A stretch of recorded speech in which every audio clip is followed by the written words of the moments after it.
Eyes down for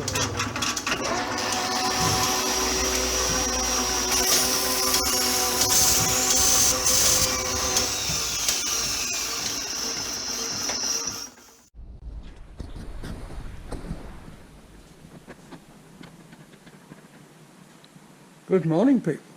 It's Monday. It's just after 11 o'clock. And I'm back. I'm back on the tractor. I've just a quick whip round with some abrasive and some a wire brush. Angle grinder and wire brush, just little bits of surface rust on that was just beginning to start. I've got the stone chip on the inside of the mudguards. So that's the inside of the mudguards finished until we're ready to go into blue. So next thing to do with those is when they're dry tomorrow, although I'm taking number one daughter back to uni tomorrow, so it might be a non-day, it might be Wednesday. Turn them around, get some primer on them. Likewise with the bonnet, get some primer on it. But first I'm going to get some body filler onto the front cowl. Now it's all brightened up and ready for it, and then take the bonnet off and get some paint on that. I think I've lit the boiler. We're just coming up to reasonably warm. Still below the minimum mark, but we're going. And the place is warming up, so I need it fairly warm for paint. But stone chip doesn't really matter, but I need it fairly warm for paint. So I'm going to crack on with this and get some body filler on it. Right, see you in a bit. Good morning again, people. And all of a sudden it's all turned to crap. Look at that. My stone chip is cellulose based and I've put it on top of a red lead primer, which is basically an oil based, or at least it doesn't bloody like it. So there we go, and yet I've thinned that with the same synthetic thinners that I thinned the red lead with. We'll have to let it dry and see what it's like. But I think that's stuff. I think that's stuffed that up completely. Never mind, carry on. I've got some gobber on the front end. I'm just about to take the bonnet off. So there we go. Never mind, can't be helped, just carry on. Keep calm and carry on. Bye now. Well folks, if this wasn't enough, the next job I touched went bad as well. And I forgot to film it. Right. Clutch operating lever. Freeing the thread off, thread freed off straight away. Got it half unscrewed and it galled. Right, and I couldn't get it out either way, and I tried heating it up. So what do you do when it galls? You get the handy angle grinder, you split it down there, you open it with a chisel, you take the threads apart,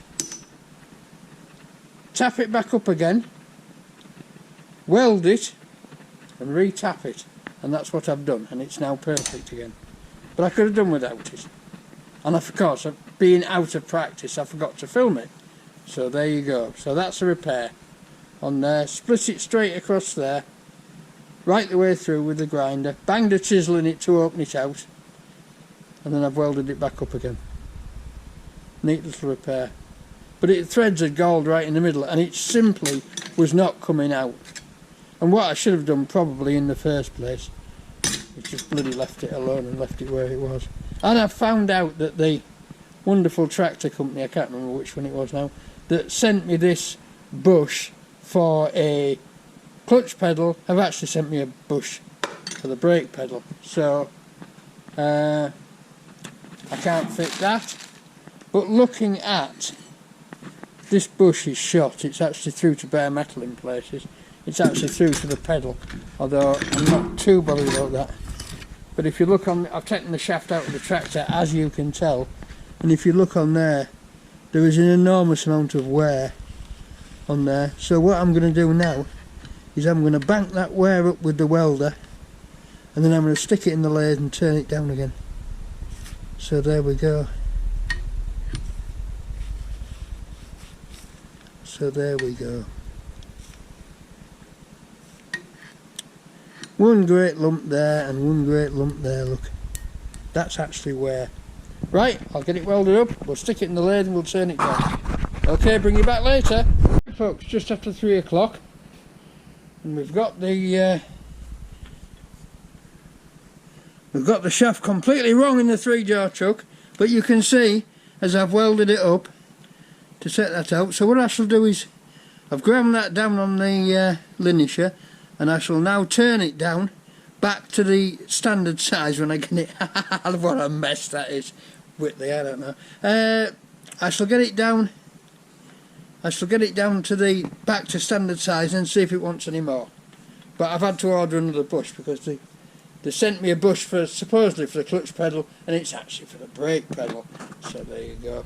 Right, I'll get on with this. I'll firstly put it in the truck properly, then I'll come back to you.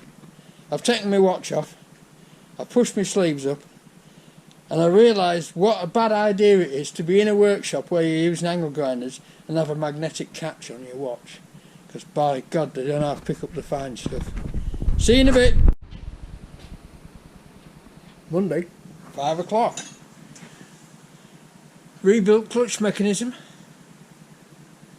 Works much better than it used to. Still need that bush though, which I've ordered. The bush they sent me was a brake pedal bush, not a clutch pedal bush. But I've ordered the brake pedal bush now, which is obviously longer. So there we go, that's that done. The welding came out very well. It's taken up 50% more of the play, and that bush is worn through to the body of the pedal. So what I've been doing is just putting brake bits together, getting all the bits cleaned up, ready to put the pedals back together. So we've had 2 saves today. We've saved the clutch shaft. We've saved the this clutch operating arm as well. Got that thread working again. That's fixed. That's all back together. We haven't saved that, unfortunately. I don't think there's anything we can do with this because I'm going to leave it till tomorrow to dry, but it's actually taken it right back to the bare metal. It's lifted the red lead off the bare metal, so that's going to be a scrape it off and repaint it job tomorrow, I suppose. But there you go, what can you do? Must remember that stone chip is cellulose based and will not go over oil based paints. Never mind.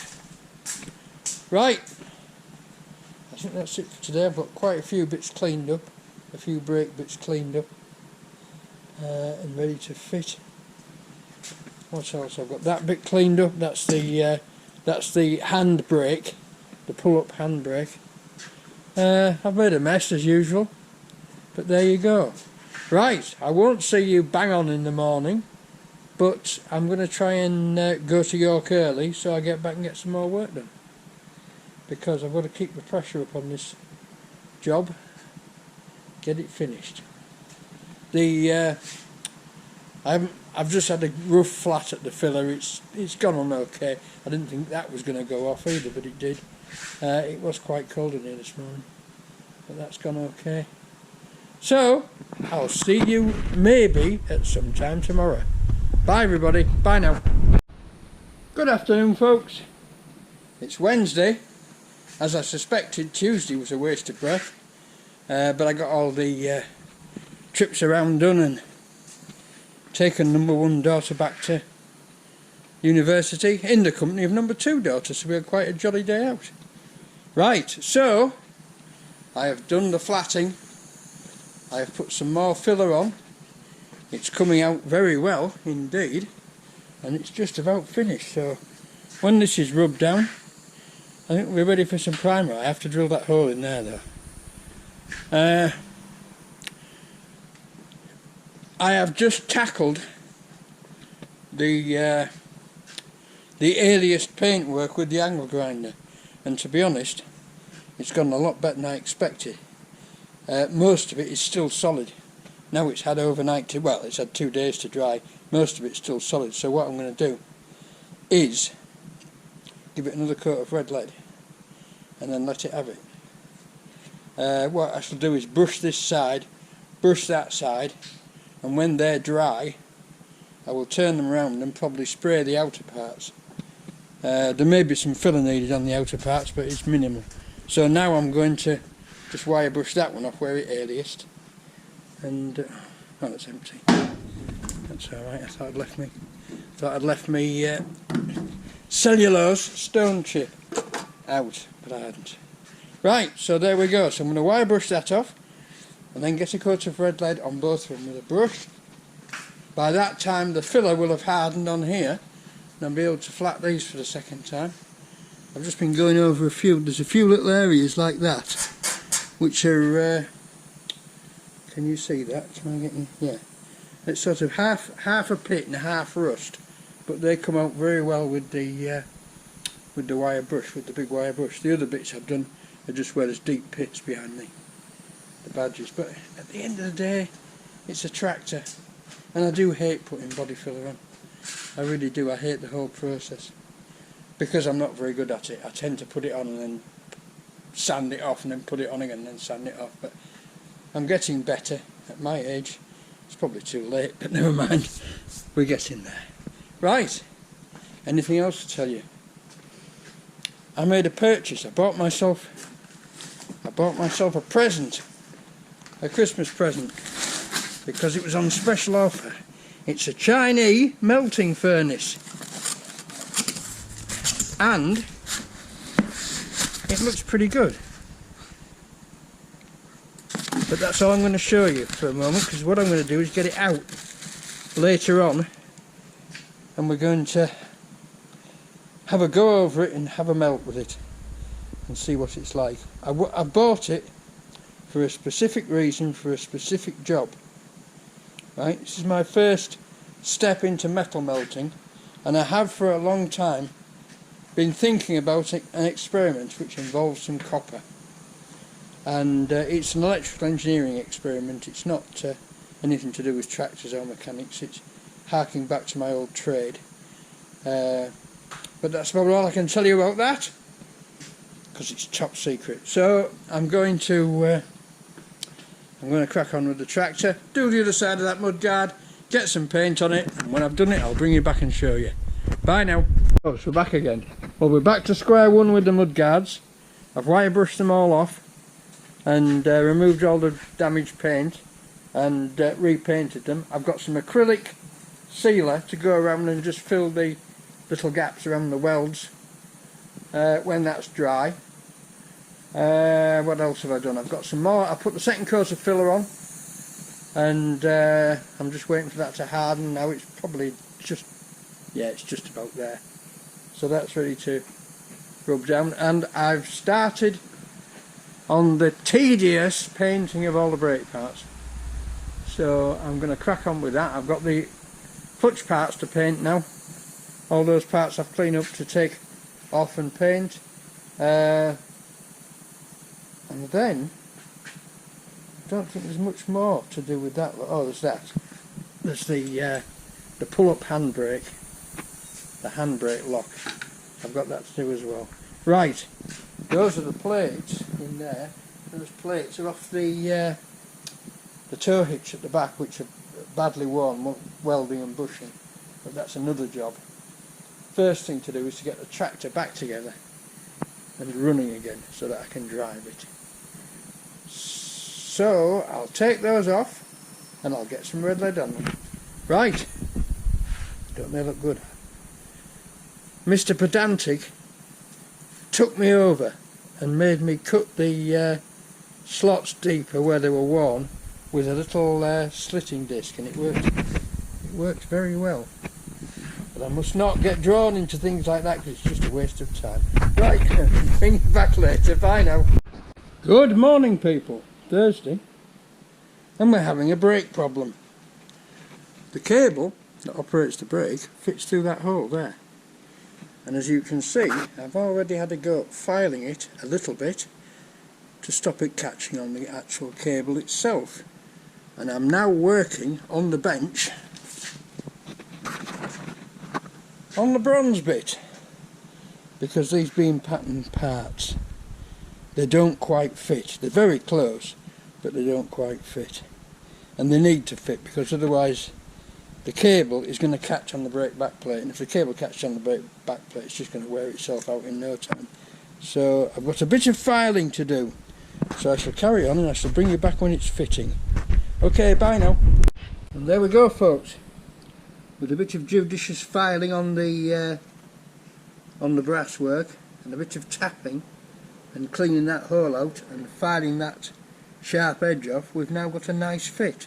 So we've got copper slip on all the rubbing spots, and now we're putting it back together, which is a bit of a game. So I'll crack on with that, and I'll bring you back when it's all done and all the swearing's finished. Bye now. Right, folks, there we are. And let me say, if you follow the instructions in the book, it's a lot easier. Now, in my many moons ago car repair days, I used to get all sorts of cars in where the owner had said, "I'll put some brake shoes in, but I don't think I've done it right. Can you have a look at them and do them for me?" So I said, "Yeah, bring it in, I'll do it." And you used to get leading shoes and trailing shoes mixed up, and you used to get 2 leading shoes on one side and 2 trailing shoes on the other. They used to make a right cock up of it, right? But with this one, the only way to get this together with any regularity is to follow the instructions in the manual, right? Which is basically this. You put a little dot of copper slip on the sliding pads. You get the adjuster, put copper slip on the adjuster threads, and then you fit the adjuster to the shoes and put that spring on, right? Then you stretch the shoes over onto the pins and fit the shoes. I found that I've actually, can you see down there? Let me just see if I can light that up for you with my headlight. I have used a little tiny tie wrap just to hold the operating fork onto the cable whilst I'm doing it. Now I'm probably not going to bother taking that off because there's no need, right? But that's just stopped the fork coming out. Now the fork probably wouldn't normally come out because you'd have the pedal on, but I haven't got the pedal on, so I've got quite a bit of spare play there. But as you can see, that's all working as it should now, right? The bottom shoe's not moving because, of course, the top shoe can move right up.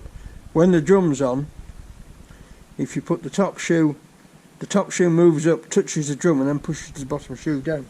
If you jam I can't show you, but if you jam the top shoe, and pull that, the bottom shoe operates. So we've got it all back together correctly. You adjust it through a slot there by sticking the screwdriver through that slot and cranking that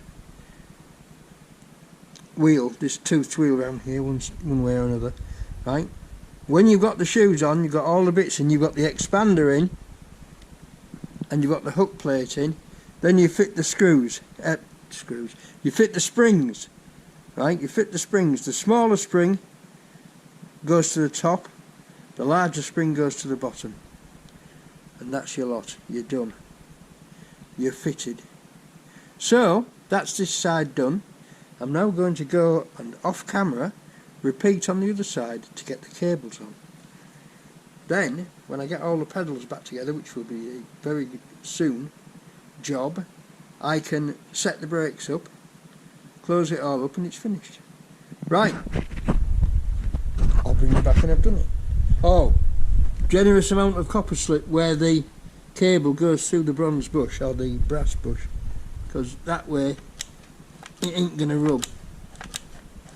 See, it's rubbing on that brass. It should be alright rubbing on brass, but these, I mean, these cables, they're obviously the pattern parts. They're probably made in India or somewhere, and they do fit, but you have to file the brass bush, this part here, down to fit the hole. Clean the hole out and then just file it until it fits and it goes right in, because if it doesn't go right in, it'll catch on the back plate and wear the cable out, and also your brakes won't work properly.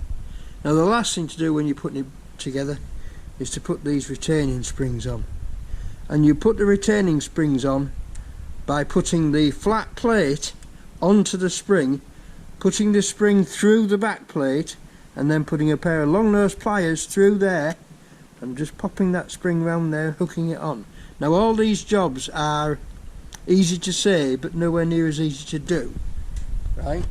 So it's just a matter of a bit of manual dexterity, but that's it. But if you've got the manual, follow the manual, because it's not easy to do it in any other way. Alright chaps, bring you back later. Bye now. Right folks, that's both brake cables fitted, both brakes rebuilt with copper slip. I just wanted to say something about these brake back plates. One of the bolts was sheared off on this, and I found out that whilst the rest of the tractor is the normal AF sizes, UNC and UNF, the brake back plates are BSF. They've got BSF threads in them. Right, so if you're going to do anything on the brake back plates, beware, because you might have BSF threads. Right, what I'm doing now is I've just reassembled the manual brake mechanism onto the foot plate. This foot plate, I've assembled that piece, that loop onto it there, that spring loop, and now I'm going to get some filling done and drive forward towards painting, because I've decided that it's not worth painting stuff piecemeal. I've now got a lot of things to paint blue, and I may as well try and get them all ready and paint them all at the same time, right? Because that way I can sheet the tractor down, I can put loads of tables about, I can put things on them, and I can just spray the lot and it's all done, right? And then I'll be just assembling it instead of doing bits here and there, right? So that's what I'm going to do next. Bit more body filler on the bonnet just along there, get that flat, turn those mud guards round and put the filler on them, and we'll drive towards paintwork now, drive towards finishing the paintwork. Right, I'm on. Hi folks, Thursday, going up to 5 o'clock. Got a strip of body filler on there. We've cleaned up the mud guards and got the filler on there. There's only one thing I hate next to spray painting, and that's body filler. In fact, I think probably body filler I hate completely. Because it's something I've never been very good at. I can make a reasonable job in proportion to the time I spend on it, but I've watched people do it in body shops, and you know, some of the people you see do it, they just make it look so easy, and they do it in no time. They have got all the equipment, they have got loads of abrasives, but they seem to do it in no time. What I can't do is get it on smoothly. They put it on so that it requires a minimum of sanding. Now, I haven't got a lot going for me, because laughably my tin of body filler is pretty rubbish, but it is actually going on alright, as long as I pick the bits out of it when I lay it on. I've had it a long time, and if you're going to do anything with it, you've got to either throw it out or use it. And if you use it, what better to use it on than a tractor, not a Ferrari. Right, that's it for today folks. I'll see you all on the morrow. Bye now. Good morning people, it's Friday lunchtime. I've just got here because we had the photographer around Mother's house, and it's a gorgeous day. Beautiful clear day. Warmer outside than it was in the workshop, so I opened the big doors. Right, so I got the filler on last night at last push up. A little bit more to put on that one I think, but this one's fine. Or at least it's fine for the first coat. I'll need to put a finishing coat on, but it's covered rather well. That's covered okay, that's fine. And the bush arrived for the clutch pedal. So order of business today is to fit that. I don't know if I showed you, I got this all rebuilt. That's the hand foot brake, the foot brake lock if you like. I got that rebuilt yesterday.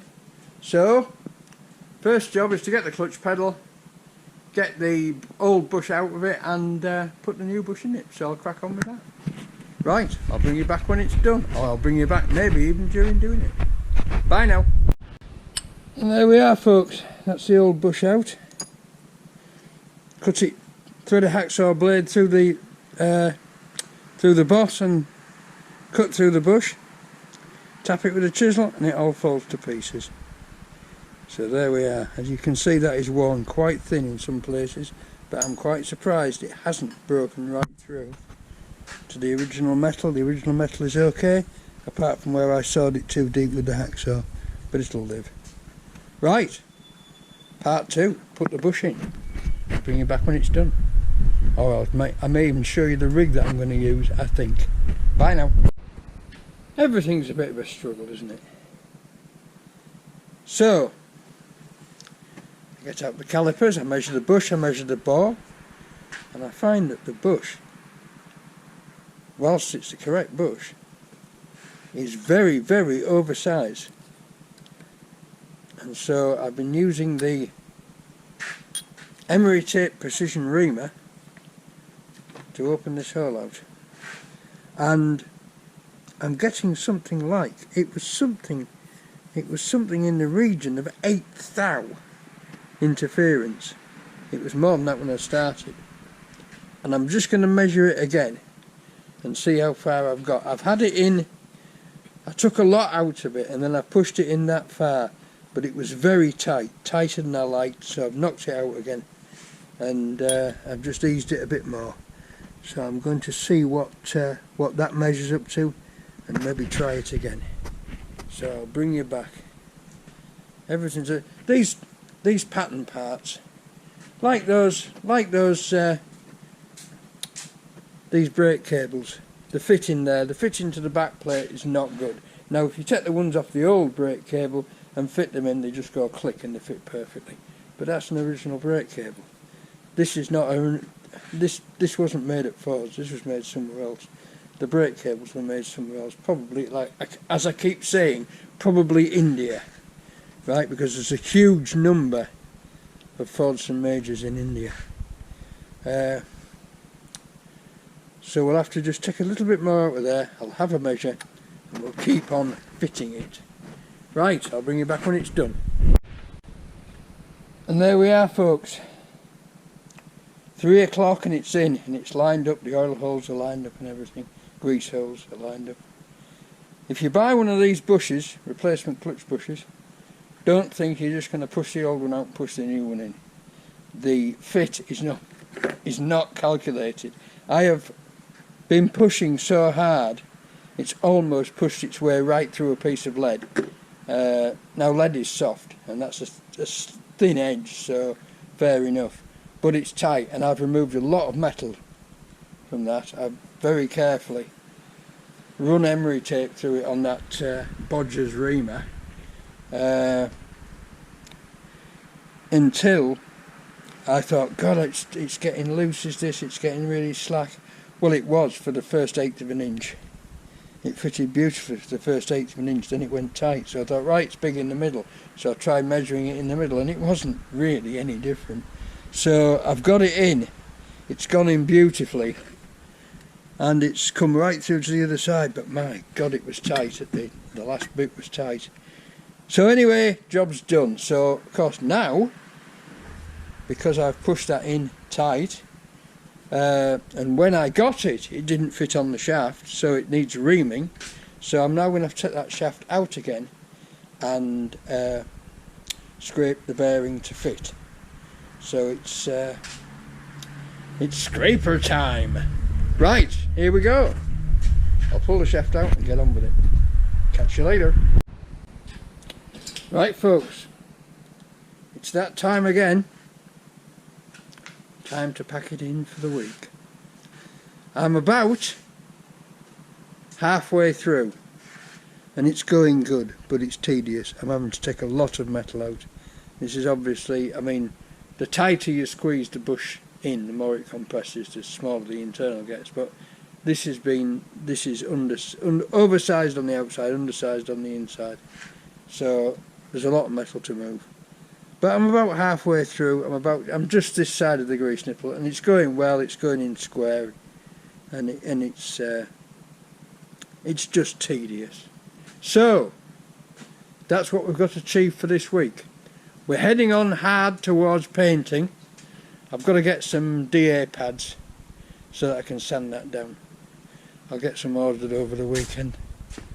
Right, and next week I'm going to get the pedals. When I've got that scraped in, I'm going to get all the pedal boxes back together, give them a coat of blue, give the underside of the, as I was saying, give the underside of the footboards a coat of blue, get them on, and then it's full on towards painting. Oh, I might even just go full on towards painting. Once I've got that scraped in, I can just put all those together. I can paint the pedals after they're fitted. That might be the best way, because the pedals are really awkward. As you can see, they're really awkward to rig and paint. So it might be best just to put all that together and then paint it. Then put the footboards on, or whatever. I don't know. Right, next week is a bit of a faff, because I've got to take Cass to Hull on Tuesday. I've got to take her back to Hull on Wednesday, and I've got to be in Wombleton all day Thursday. So next week may be a bit brief, to say the least. Right, but we'll see how it goes. So, week 1 of 2022 is over. Thank the Lord for that. Catch you all next week. Thanks for watching. Thanks for liking. Thanks for subscribing. If you haven't already, please do. I'll see you all next week. Bye now.